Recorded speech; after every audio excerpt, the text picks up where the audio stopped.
4학년 친구들 안녕하세요. 지금부터 도덕 수업을 시작하겠습니다.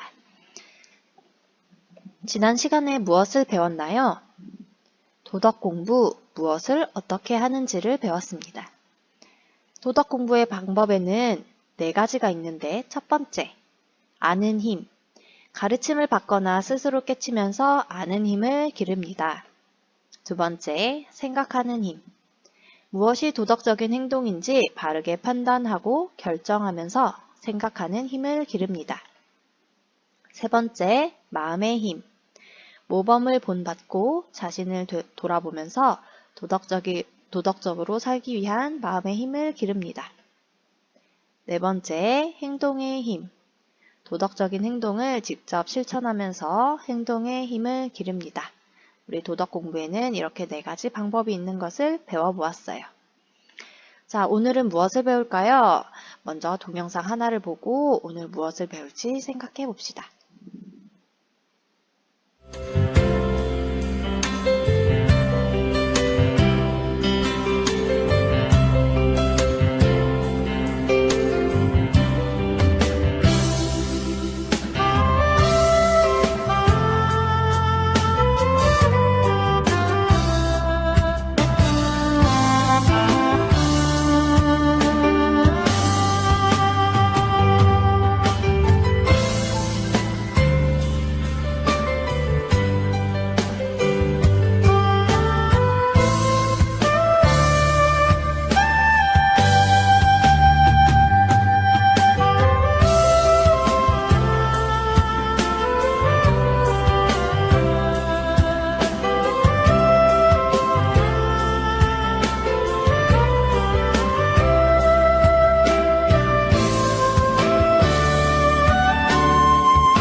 자, 영상 속에는 누가 나왔나요?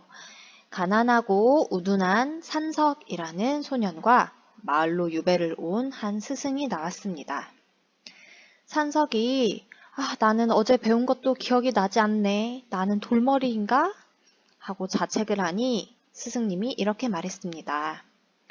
얘야, 공부는 너도 할 수 있는 것이 아니라 너라서 할 수 있는 것이란다. 지금 도덕 수업을 듣는 우리 4학년 친구들 중에는 머리가 좋아서 공부를 조금만 해도 잘하는 친구도 있겠지만 산석이처럼 나는 머리가 나빠 하고 포기해버리는 친구도 있을 것 같아요. 오늘 수업을 통해서 공부라는 것은 원래 잘하는 것이 아니고 노력하면 누구나 잘할 수 있다는 것을 깨달았으면 좋겠습니다. 오늘의 학습 문제입니다. 도덕 공부의 실천에 필요한 근면, 정직, 성실의 자세를 한번 익혀봅시다. 그래서 첫 번째로 공부와 근면함에는 어떤 관계가 있는지 한번 알아보겠습니다.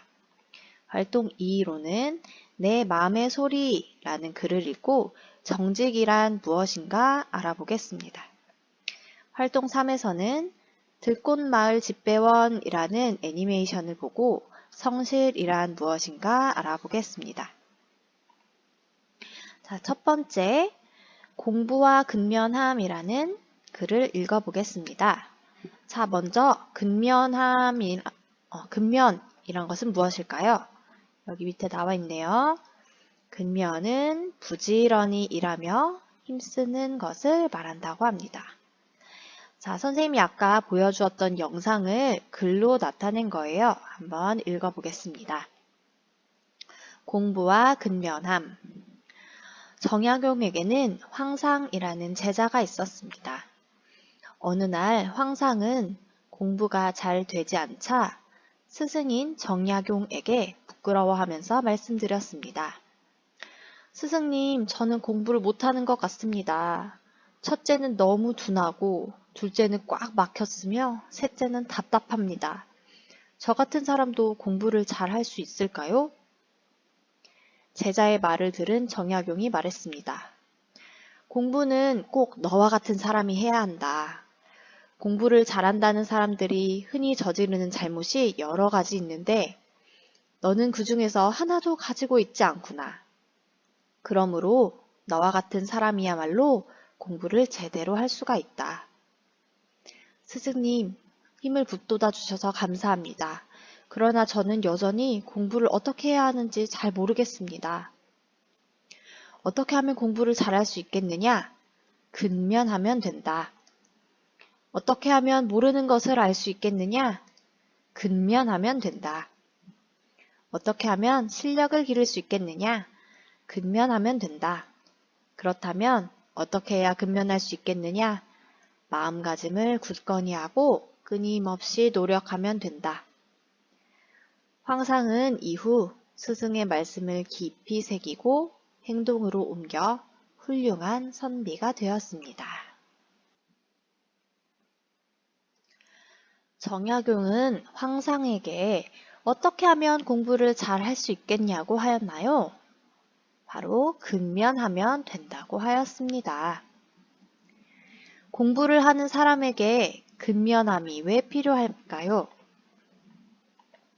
근면하면 공부에 파고들 수 있기 때문입니다. 그리고 근면하지 않으면 무엇이든지 제대로 되지 않기 때문입니다. 자, 공부를 근면하게 하기 위해서는 어떻게 해야 할지 한번 생각해 보세요. 자, 생각해 보았나요? 공부를 근면하기 위해서는 지금 하는 일이 힘들고 어렵다고 하더라도 포기하지 않고 꾸준하게 실천하려는 노력이 필요합니다. 여러분이 지금 2학습터 공부를 하면서 포기하고 다른 걸 하고 싶더라도 포기하지 않고 꾸준하게 실천하려는 노력이 필요할 것 같아요. 근면하여 좋았던 경험이나 근면하지 못해 어려웠던 경험을 한번 생각해 보세요. 다시 떠올려 봅시다. 근면함은 부지런하게 일하면서 힘쓰는 것을 말해요. 생각해 보았나요? 자, 내가 부지런하게 해서 좋았던 경험, 이런 경험 있을 것 같아요. 내가 내 방 청소를 미루지 않고 부지런하게 했더니 방이 깨끗해졌네. 내가 부지런하게 영어 단어를 외워서 영어 단어 시험에서 다 맞았네. 이런 것들이 모두 근면하여 좋았던 경험일 것 같아요. 근면하지 못해서 어려웠던 경험을 한번 떠올려 보세요. 아침에 늦게 일어났네. 그래서 학교에 지각을 했어요. 그래서 선생님께 혼이 났어요. 근면하지 못해서 어려웠던 경험이 되겠죠. 또 오늘 숙제가 있는데 오늘 숙제를 하지 않고 내일로 미뤘더니 숙제를 학교에 가지고 가지 못했어요. 이런 것도 근면하지 못해서 어려웠던 경험일 것 같아요. 자, 근면에 대해서 알아보았습니다. 다음에는 내 마음의 소리를 읽고 정직에 대해서 한번 알아보도록 할게요. 윤희는 새 학년이 되어 새로운 마음으로 공부를 열심히 하겠다고 생각했습니다. 그래서 매일매일 책을 열심히 읽겠다는 다짐을 하고 책상 앞에 다음과 같은 쪽지를 써서 붙였습니다. 하루에 1시간씩 책을 꼭 읽어야지. 첫날 윤희는 자신과 한 약속대로 열심히 책을 읽어 뿌듯했습니다. 그런데 이틀이 지나고 3일째 되는 날에는 친구들과 노느라 책 읽는 것을 깜빡 잊어버렸습니다. 그래서 저녁 식사를 하고 책을 읽으려 책상 앞에 앉는 순간 평소에 즐겨보던 재미있는 텔레비전 방송이 시작되었습니다. 윤희는 그 방송이 너무 보고 싶었습니다. 그 순간 윤희 마음속 소리가 들렸습니다. 너 자신과 한 약속을 지켜야지. 책을 읽어야 돼. 자신을 속이면 안 되지. 또 다른 목소리도 들렸습니다. 뭐 어때? 내가 하고 싶은 대로 해. 내가 좋아하는 방송이니까 그냥 보는 것도 괜찮아. 윤희는 자신과 한 약속을 어기고 스스로를 속이는 정직하지 못한 행동을 하는 것을 원하지는 않았지만 좋아하는 방송도 보고 싶었습니다. 자, 여러분이 윤희라면 여러분은 어떻게 하겠어요? 내가 좋아하는 TV 방송을 하는데 TV를 볼까? 아니면 내가 원래 하려고 했던 책을 읽는 것을 할까? 한번 생각해 보세요.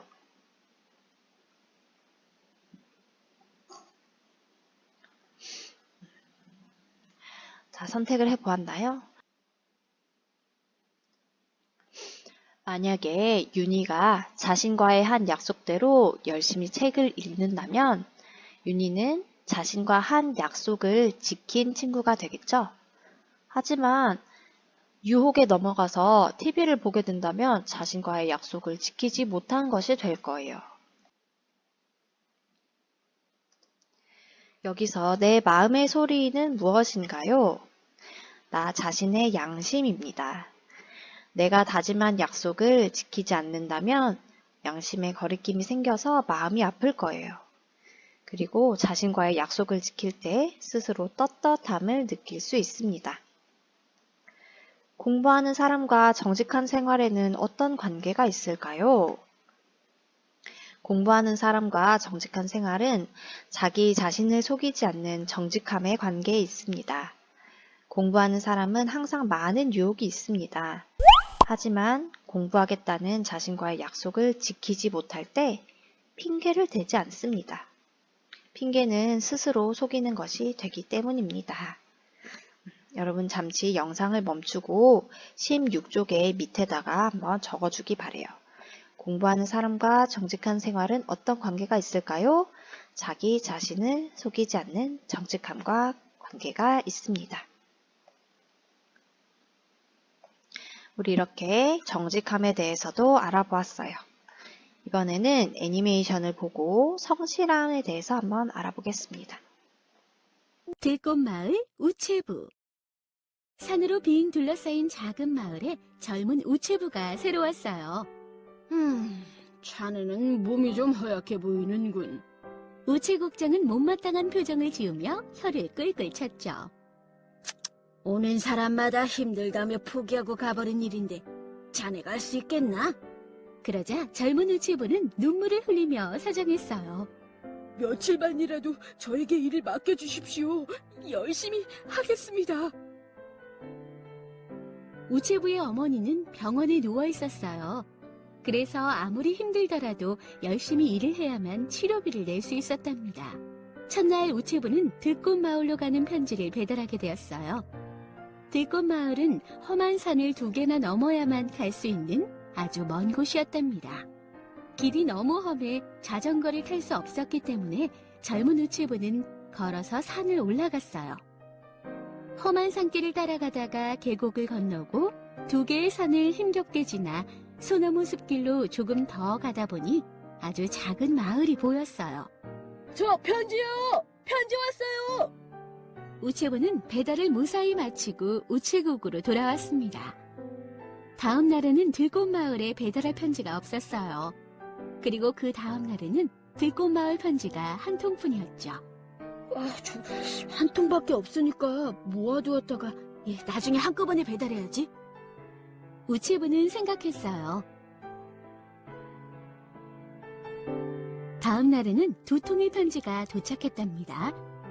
험한 산길을 지나 들꽃마을에 갈 생각을 하니 벌써부터 눈앞이 캄캄했어요.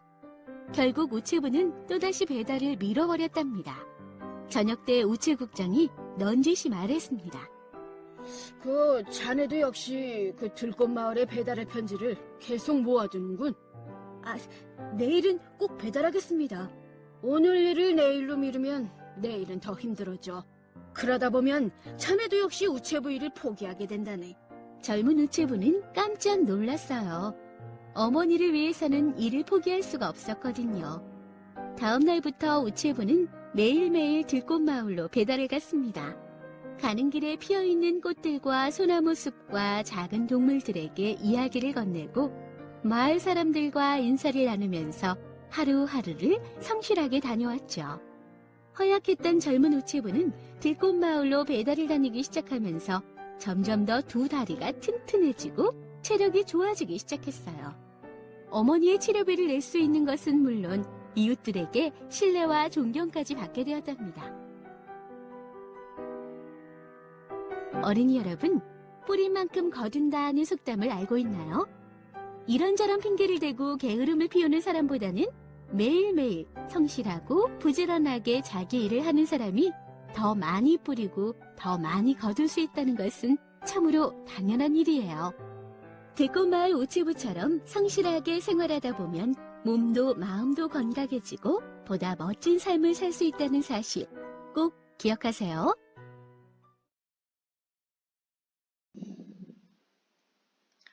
집배원이 자신의 일을 성실하게 했더니 어떤 결과가 나타났나요? 집배원은 스스로에게 뿌듯함을 느꼈고 이웃에게도 믿음과 존경을 받게 되었어요. 해야 할 일을 미루고 싶을 때는 어떻게 해야 할까요?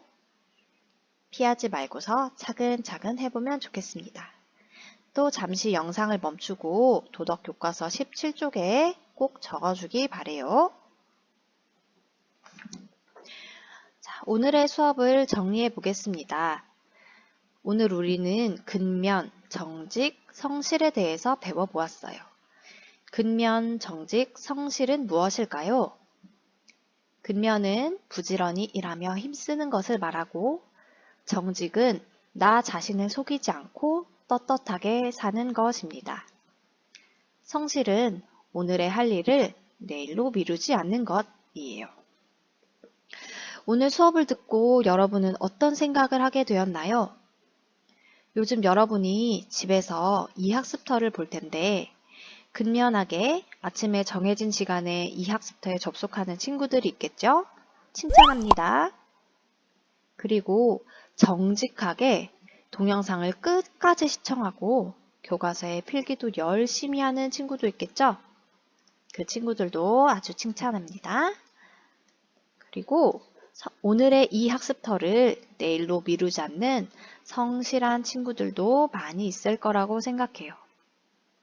우리 등교 개학하는 그날까지 근면, 정직, 성실하게 공부하기 바랍니다. 이것으로 도덕 수업을 마치겠습니다.